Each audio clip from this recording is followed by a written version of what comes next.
Renungan malam, Ye shall receive power, atau engkau akan menerima kuasa, oleh Ellen G. White, tanggal 30 Juni tahun 2025. Mari kita berdoa. Bapa kami yang di sorga, Allah yang kami sembah melalui nama Yesus Kristus, pada malam ini kami datang menghampiri hadirat-Mu yang kudus, bersyukur dan berterima kasih oleh sebab penyertaan dan perlindungan Bapa bagi kami sepanjang hari hingga malam ini. Pada malam ini, kami siap mendengarkan firman-Mu. Mohon kehadiran Roh Yesus Kristus dalam hidup kami, agar kami sadar akan tanggung jawab kami dan membasuh jubah karakter kami menjadi putih di dalam Yesus. Besertalah dengan kami saat kami mempelajari dan merenungkan firman-Mu melalui renungan malam ini. Kami persembahkan doa ini di dalam nama Yesus, Tuhan dan Juru Selamat kami. Amin. Renungan malam hari ini akan dibacakan oleh Saudara Gridley Tambalean. Kepada Saudara Gridley, kami persilahkan. Baik, renungan kita pada malam hari ini berjudul Doa untuk Pencurahan Roh Kudus. Ayat inti, sama seperti Engkau telah mengutus aku ke dalam dunia, demikian pula aku telah mengutus mereka ke dalam dunia. Dan aku menguduskan diriku bagi mereka, supaya mereka pun dikuduskan dalam kebenaran. Dan bukan untuk mereka ini saja aku berdoa, tetapi juga untuk orang-orang yang percaya kepada aku oleh pemberitaan mereka. Yohanes 17 ayat 18-20. Bapa Surgawiku, aku datang padamu saat ini, sebagaimana adanya aku, miskin dan berkekurangan, dan bergantung padamu. Aku mohon agar Engkau memberiku dan umat ini kasih karunia yang menyempurnakan karakter Kristen. Maukah Engkau berbelas kasihan kepada umat ini? Biarlah terang-Mu bersinar ke dalam ruang-ruang pikiran dan ke dalam bait jiwa. Juru Selamatku, Engkau telah memberikan hidup-Mu untuk membeli warisan-Mu, agar sebagai pemenang mereka dapat memasuki kerajaan Allah, di mana mereka tidak akan keluar lagi selamanya. Berkatilah mereka yang telah menyatakan keinginan mereka untuk melayani-Mu. Berikanlah Roh-Mu kepada mereka. Aku mohon kepadamu, Bapa Surgawi, agar Roh Kudus-Mu turun ke atas umat ini. Semoga keselamatan-Mu dinyatakan. Sentuhlah hati mereka dan buatlah mereka sangat lembut. Lembutkanlah mereka dengan Roh Kudus-Mu, dan bantulah mereka untuk melihat pekerjaan yang harus dilakukan bagi tetangga mereka dan bagi jiwa-jiwa yang sedang binasa di sekitar mereka. Sadarkanlah mereka akan tanggung jawab mereka. Semoga mereka membasuh jiwa karakter mereka dan membuatnya putih dalam darah anak domba. Maukah Engkau melingkari mereka dalam pelukan belas kasihan-Mu? Mohonlah mereka melalui kesan Roh Kudus-Mu, agar mereka dapat mencoba untuk membiarkan terang mereka bersinar bagi mereka yang belum mengenal kebenaran. Tatalah gereja-Mu ya Tuhan, agar mereka dapat bekerja bagi jiwa-jiwa. Juru Selamatku, nyatakanlah diri-Mu kepada umat ini. Biarlah kasih-Mu dinyatakan. Biarlah itu dinyatakan. Peganglah umat-Mu agar setan tidak dapat mengendalikan keinginan dan jalan mereka. Bantulah mereka untuk terus maju melewati semua pertentangan sehingga akhirnya mereka dapat meletakkan mahkota mereka di kaki Yesus di kota Allah, dan namamu akan memperoleh segala kemuliaan. Amin. The Review and Herald 16 Juli 1908. Terima kasih atas penata layanan Saudara Gridley. Tuhan Yesus memberkati. Selamat malam, saudara-saudari sekalian, di mana saja pun berada. Renungan malam ini adalah doa dari Nyonya White ketika mengakhiri khotbahnya di Workers Institute, Oakland, California pada tanggal 7 Maret 1908 dan diterbitkan di majalah The Review and Herald tanggal 16 Juli tahun 1908. Judul khotbahnya adalah Konflik dan Kemenangan. Apa yang Nyonya White khotbahkan mengenai konflik dan kemenangan di Oakland, California? Saya akan menyampaikan tulisannya sebagaimana dalam majalah The Review and Herald tanggal 9 Juli tahun 1908 dan tanggal 16 Juli tahun 1908. Karena tulisannya lumayan panjang, saya akan tampilkan cuplikan yang penting di slide. Khotbah Nyonya White dimulai dari Alkitab, sebagaimana terdapat di dalam Wahyu pasal 3 tentang 7 jemaat yang dimulai dari jemaat di Sardis, Wahyu 3 ayat 1-6, dan disampaikan ungkapan, barang siapa menang. Mari kita buka Wahyu 3 ayat 5. Barang siapa menang, ia akan dikenakan pakaian putih yang demikian. Aku tidak menghapus namanya dari kitab kehidupan, melainkan aku akan mengaku namanya di hadapan Bapakku dan di hadapan para malaikatnya. Barang siapa menang, menunjukkan bahwa ada sesuatu yang harus kita atasi. Pemenang harus mengenakan pakaian putih kebenaran Kristus, dan tentang dia tertulis, aku tidak akan menghapus namanya dari kitab kehidupan, melainkan aku akan mengaku namanya di hadapan Bapakku dan di hadapan para malaikatnya. Betapa istimewanya menjadi pemenang, dan nama kita akan diperkenalkan di hadapan Bapa oleh Juru Selamat sendiri. Dan ketika sebagai pemenang, kita akan mengenakan pakaian putih. Tuhan akan mengakui kesetiaan kita sebagaimana pada zaman gereja Kristen mula-mula. Dia mengakui beberapa nama, bahkan di Sardis, yang tidak mencemarkan pakaian mereka. Dan kita akan berjalan bersamanya dalam pakaian putih, karena melalui korban penebusannya, kita akan dianggap layak.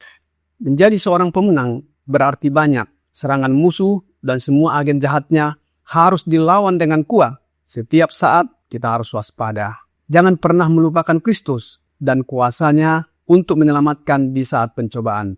Tangan kita harus diletakkan di tangannya agar kita dapat diteguhkan oleh kuasanya.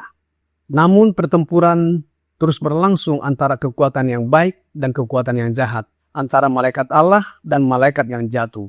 Kita dikepung dari depan dan belakang, dari sisi kanan dan juga sisi kiri.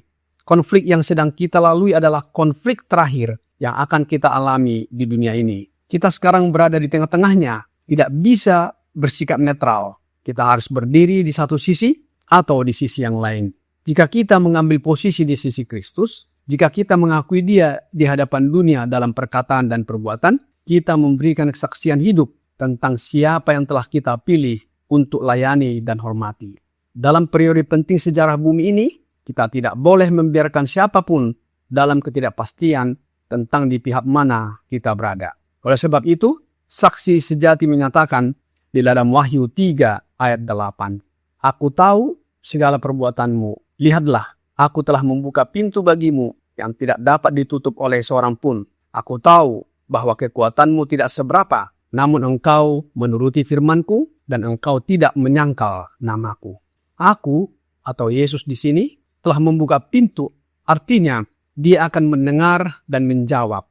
Melalui iman yang hidup dalam kuasanya untuk menolong, kita akan menerima kekuatan untuk berperang dalam pertempuran Tuhan dengan keyakinan kemenangan yang pasti. Selanjutnya dikatakan, engkau menuruti firmanku dan tekun menantikan Tuhan, sebagaimana terdapat dalam Wahyu 3 ayat 10. Karena engkau menuruti firmanku untuk tekun menantikan aku, maka aku pun akan melindungi engkau dari hari pencobaan yang akan datang atas seluruh dunia untuk mencobai mereka yang diam di bumi. Dalam ayat ini, kita melihat saat pencobaan, yaitu untuk mencobai mereka yang diam di bumi. Kita sekarang hidup di masa yang penuh cobaan. Tidak ada jalan keluar bagi siapapun dari konflik ini. Jika dalam hidup kita ada sifat-sifat buruk yang kita tidak upayakan untuk diatasi, musuh akan berusaha memanfaatkannya. Karena ia mengawasi dengan waspada. Berusaha merusak iman setiap orang untuk memperoleh kemenangan atas setiap serangan musuh. Kita harus memegang kendali atas kekuatan yang berada di luar diri kita.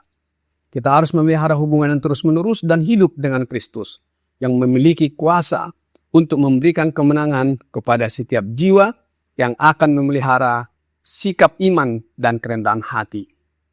Jika kita merasa cukup dan berpikir bahwa kita dapat terus maju sesuka hati, tetapi tetap berharap untuk akhirnya berada di pihak yang benar, kita akan menemukan bahwa kita telah membuat kesalahan besar. Kita yang berharap untuk menerima pahala pemenang, kita harus terus maju dalam peperangan Kristen. Meskipun pada setiap kemajuan, kita menghadapi pertentangan. Ayat selanjutnya, Wahyu 3 ayat 11 berkata, Aku datang segera, peganglah apa yang ada padamu, supaya tidak seorang pun mengambil mahkotamu. Mengingat kedatangan Yesus yang segera, sekali lagi kita diperingatkan untuk setia. Kita tidak boleh menyerahkan poin apapun yang telah kita peroleh. Mulai sekarang sampai Yesus datang, pertempuran akan semakin sengit dan sengit. Kita harus bertemu dan melawan orang-orang yang dianggap sangat bijak dan terpelajar, tetapi tidak bijaksana secara rohani untuk diselamatkan. Satu-satunya harapan kita untuk menyelamatkan jiwa kita sendiri dan membantu orang lain untuk diselamatkan adalah menerima kebenaran Yesus Kristus. Kita mencari mahkota kemuliaan yang tidak akan pudar. Sebagai pemenang, kita harus memerintah bersama Kristus di istana surgawi, dan kita harus menang melalui darah anak domba dan perkataan kesaksian kita. Selanjutnya, barang siapa menang akan dijadikan soko guru, sebagaimana dalam Wahyu 3 ayat 12. Barang siapa menang, ia akan kujadikan soko guru di dalam bait suci Allahku, dan ia tidak akan keluar lagi dari situ. Dan padanya akan kutuliskan nama Allahku, nama kota Allahku, yaitu Yerusalem baru yang turun dari sorga dari Allahku, dan namaku yang baru. Selanjutnya Nyonya White mengatakan mengenai jemaat terakhir, yaitu jemaat Laodikia, sebagaimana terdapat dalam Wahyu 3 ayat 14 sampai 16. Dan tuliskanlah kepada malaikat jemaat di Laodikia, inilah firman dari Amin, saksi yang setia dan benar, permulaan dari ciptaan Allah. Aku tahu segala pekerjaanmu, engkau tidak dingin dan tidak panas. Alangkah baiknya jika engkau dingin atau panas. Jadi, karena engkau suam-suam kuku dan tidak dingin atau panas, aku akan memuntahkan engkau dari mulutku. Mereka yang mengaku melayani Kristus, tetapi menyangkal Dia dalam hidup mereka, tidak bertobat sepenuhnya dan dianggap oleh Kristus sebagai orang yang sangat menghina. Kepada setiap orang seperti itu, Ia berkata, Aku akan memuntahkan engkau dari mulutku. Mengapa dimuntahkan? Ayat 17 dan 18 menjawabnya. Karena engkau berkata, Aku kaya dan aku telah memperkaya diriku, dan aku tidak kekurangan apa-apa. Dan karena engkau tidak tahu bahwa engkau melarat dan malang, miskin, buta, dan telanjang, maka aku menasihatkan engkau supaya engkau membeli daripadaku emas yang telah dimurnikan dalam api, agar engkau menjadi kaya dan juga pakaian putih, supaya engkau memakainya, agar jangan kelihatan ketelanjanganmu yang memalukan, dan lagi minyak untuk melumas matamu, supaya engkau dapat melihat. Selanjutnya, barang siapa kukasihi, ia kutegur dan kuhajar. Sebab itu, relakanlah hatimu dan bertobatlah. Lihat, aku berdiri di muka pintu dan mengetok. Jikalau ada orang yang mendengar suaraku dan membukakan pintu, aku akan masuk mendapatkannya, dan aku makan bersama-sama dengan dia, dan ia bersama-sama dengan aku. Barang siapa menang, ia akan kududukkan bersama-sama dengan aku di atas tahtaku, sebagaimana aku pun telah menang dan duduk bersama-sama dengan Bapakku di atas tahtanya. Siapa bertelinga, hendaklah ia mendengarkan apa yang dikatakan Roh kepada jemaat-jemaat. Selanjutnya, dalam khotbahnya Nyonya White mengamarkan kita tidak boleh berdiam diri dengan tenang, dengan pikiran bahwa iblis tidak akan mau berurusan dengan kita.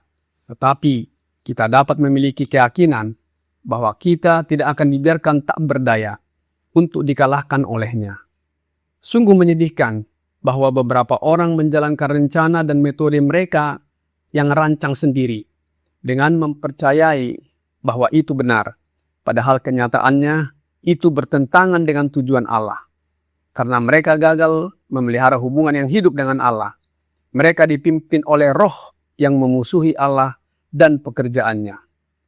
Tuhan menghendaki kita untuk banyak berdoa dan untuk tetap berpegang pada kuasa ilahinya. Kita dapat memohon kuasanya, kebajikannya, dan saat kita bekerja sama dengannya dan hidup dalam keselarasan dengan hukumnya, ia akan membersihkan kodrat kita dari dosa dan memberikan kepada kita kebenarannya. Setan tahu bahwa waktunya singkat dan ia mengerahkan segala upaya dengan kekuatannya untuk menghancurkan iman kita kepada Allah dan firman-Nya. Banyak dari umat kita tampaknya tidak menyadari bahwa waktunya telah tiba bagi setiap orang untuk mengambil pendirian yang positif di pihak Yesus Kristus dan para malaikat surgawi. Dengan ketidakpedulian mereka, dengan kecerobohan dalam perkataan dan tindakan, mereka membiarkan diri mereka terbuka terhadap pengaruh-pengaruh yang dibentuk oleh musuh. Mereka tampaknya tertidur berkenan dengan isu-isu yang sekarang sedang dihadapi dunia. Sebelum mengakhiri khotbahnya, Nyonya White mengutip ayat di dalam Efesus 6 ayat 10 sampai 13. Akhirnya, hendaklah kamu kuat di dalam Tuhan, di dalam kekuatan kuasa-Nya. Kenakanlah seluruh perlengkapan senjata Allah, supaya kamu dapat bertahan dalam melawan tipu muslihat setan. Karena perjuangan kita bukanlah melawan darah dan daging, tetapi melawan pemerintah-pemerintah, melawan penguasa-penguasa, melawan penghulu-penghulu dunia yang gelap ini, melawan roh-roh jahat di udara. Oleh sebab itu, ambillah seluruh perlengkapan senjata Allah, supaya kamu dapat mengadakan perlawanan pada hari yang jahat itu, dan tetap berdiri sesudah kamu menyelesaikan segala sesuatu. Marilah kita mencari Tuhan dengan segenap hati, agar kita dapat menemukannya. Demi jiwamu, saya memintamu untuk melawan iblis. Janjinya adalah bahwa ia akan lari darimu. Kenakan seluruh perlengkapan senjata kebenaran dan maju terus ke gerbang. Para malaikat surgawi akan menyertaimu untuk melayani kebutuhanmu. Kamu dapat mengucapkan kata-kata kebenaran dan kata-kata itu akan meninggalkan kesan di hati. Nyonya White bertanya dan menghimbau jemaat, berapa banyak dari mereka yang hadir sekarang akan mengambil posisi di pihak Tuhan, mendaftar untuk berperang dalam peperangan yang baik? Mintalah juru selamat untuk mengurapi mata saudara dengan salep mata surgawi, agar saudara dapat memiliki kebijaksanaan rohani. Putuskan hubungan dengan musuh dan bergabunglah dengan para prajurit Yesus Kristus dan dengan para malaikat surgawi. Di sini ada dunia yang binasa dalam dosa. Demi Kristus, saya mohon kepada saudara untuk bekerja di sepanjang garis yang benar. Di akhir khotbahnya, Nyonya White berkata di dalam The Review and Herald tanggal 16 Juli tahun 1908, paragraf 20. Kami ingin agar setiap orang dari kalian diselamatkan. Kami ingin agar gerbang-gerbang kota Allah kembali terbuka pada engselnya yang berkilauan. Dan agar kalian bersama semua bangsa yang telah menaati kebenaran dapat masuk ke dalamnya. Di sana kita akan memberikan pujian dan ucapan syukur serta kemuliaan kepada Kristus dan Bapa selamanya, bahkan selama-lamanya. Semoga Allah membantu kita untuk tetap setia dalam pelayanannya selama pertikaian dan akhirnya menang serta memenangkan mahkota kehidupan kekal. Menutup khotbah Nyonya White, ada permohonan yang sangat penting dalam doanya, sebagaimana terdapat dalam renungan malam ini. Ye shall receive power, halaman 190, paragraf 2. Bapa Surgawiku, aku datang kepadamu saat ini, sebagaimana adanya aku, miskin dan berkekurangan, dan bergantung padamu. Aku mohon agar Engkau memberiku dan umat ini kasih karunia yang menyempurnakan karakter Kristen. Maukah Engkau berbelas kasihan kepada umat ini?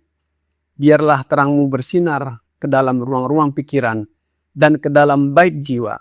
Juru selamatku, Engkau telah memberikan hidup-Mu untuk membeli warisan-Mu, agar sebagai pemenang mereka dapat memasuki kerajaan Allah, di mana mereka tidak akan keluar lagi selamanya.